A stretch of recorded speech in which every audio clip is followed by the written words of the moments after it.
नमस्कार दोस्तों। मैं इस वीडियो में आपको बताने वाला हूं एक स्वस्थ व्यक्ति के लिए आवश्यक माने एक स्वस्थ व्यक्ति के शरीर में क्या क्या चीज की आवश्यकता होती है, उनके बॉडी में कितना प्लस होना चाहिए, कितना रक्तचाप होना, कितना तापमान होना चाहिए, कितने सांस से होना चाहिए, कितने हेमोग्लोबिन। देख सकते हैं हम एक एक पॉइंट है, चाप, प्लस, तापमान, सांस, haemoglobin, cholesterol, sugar level, iron, WBC, RBC, plate loss, calcium, potassium. आपको टोटल इस वीडियो में आपको 15 पॉइंट बताने वाला हूं जो आपको जानना बेहद ही जरूरी है। तो चलिए वीडियो को शुरू करते हैं बिना किसी देरी के साथ। चैनल पे पहली बार है तो चैनल को सब्सक्राइब जरूर कीजिएगा, वीडियो को लाइक शेयर करना मत भूलिएगा। अब देखिए, रक्तचाप जिसको कहा जाता है बीपी, ब्लड प्रेशर। बीपी का फुल फॉर्म क्या होता है? Blood pressure. यानी कि एक स्वस्थ व्यक्ति के शरीर में 120/80 होना चाहिए। 120/80 यानी कि ऊपर साइड का जो बीपी होता है 120 होना चाहिए, नीचे में आपका कितना होगा? तो याद रखिएगा 80 होना चाहिए। थोड़ा मोड़ा कम बेस होता है तो चलता है। अब एक बार 100 हो जाए नीचे वाला और 140 हो जाए ऊपर वाला तो दिक्कत की बात होती है, काफ़ी परेशानी हो सकता है। प्लस जो होता है, जो आपको एक चिमटे की तरह अंगुली में फंसा के चेक किया जाए तो प्लस चेक करना होता है, जिसको बोलते हैं SO2। SO2 बोला जाता है। ये आपका लेवल 70 से 100 के बीच होना चाहिए। 70 से 100 के बीच होना चाहिए, एकदम कंपल्सरी है। और तापमान जिसको हम लोग क्या कहते हैं, थर्मामीटर से मापा जाता है। तापमान आपका 36.8 डिग्री सेल्सियस से 37 सेल्सियस तक होना चाहिए। अब इसको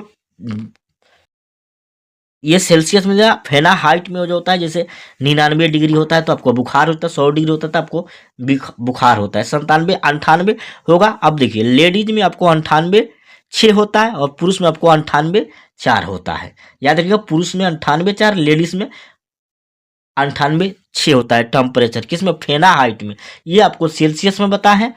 अब यहाँ पे लिख भी दे रहे हैं दोस्तों, 98.4 किसके लिए? पुरुष के लिए, और 98.6 महिलाओं के लिए। क्या चीज में? फ़ारेनहाइट में होता है। ये फ़ारेनहाइट में होता है, ये सेल्सियस में होता है। सांस जो है आपका, सांस सांस का जो 12 से 16 रफ्तार होना चाहिए। हेमोग्लोबिन, अब इसमें स्त्री और पुरुष के लिए अलग अलग होता है। 13.50 से 18 होना चाहिए किसमें? पुरुष के लिए। लेकिन यही महिलाओं में हेमोग्लोबिन जो होता है उनके लिए जरूरी होता है 11.50 से 16 तक। महिलाओं में हेमोग्लोबिन इतना होना चाहिए। अब चलिए, कोलेस्ट्रॉल, ये जो होता है 135 से 145 होना चाहिए। कोलेस्ट्रॉल कितना होता है? शुगर लेवल जो आपका है, शुगर लेवल 70 से 130 के बीच में होना चाहिए। उससे अधिक होगा तो शुगर आपका बढ़ जाएगा। अब आयरन आपके शरीर में कितना होना चाहिए? 8 से 15 मिली mg में। mg का मतलब होता है मिलीग्राम। mg का मतलब क्या होता है?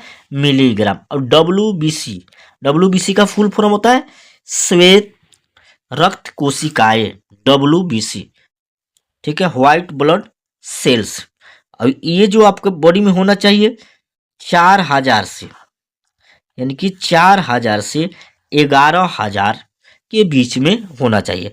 RBC आपके ब्लड में कितना होना चाहिए? ये भी 4.5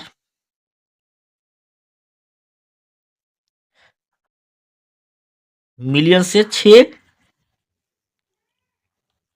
मिलियन में, 4.5 तो से मिलियन से 600 मिलियन में आपके बॉडी में होना चाहिए। ये मिलियन में होना चाहिए, याद रखिएगा। अब आ गया बात, आपको प्लेटलेट्स कितना होना चाहिए। प्लेटलेट्स जो आपके शरीर के लिए है वह आपका है 1.5 लाख से, यानी कि 1.5 लाख से, यानी सैकड़ा, हजार, 10,000, लाख। 1.5 लाख से 4 लाख तक होना चाहिए। कहीं दाई सैकड़ा, हजार, 10,000, लाख, 4 लाख तक प्लेटलेट्स होना चाहिए। ब्लड का ये तीनों ग्रुप होते हैं, WBC, RBC और प्लेटलेट्स। ये जो कहीं छिछरा जाता है तो उस पर आपको पंछी की तरह दिखाई देता है, और ये जो होता है आप उसको लैब के अनुसार पता चल जाता है टेस्ट कराने पर। कैल्शियम आपके बॉडी में कितना होना चाहिए? तो 8.60 से 10.3 आपको mg में होना चाहिए, मिलीग्राम में होना चाहिए। अब आया आपका पोटेशियम। आपके शरीर में पोटेशियम का मात्रा कितना हो जाता है?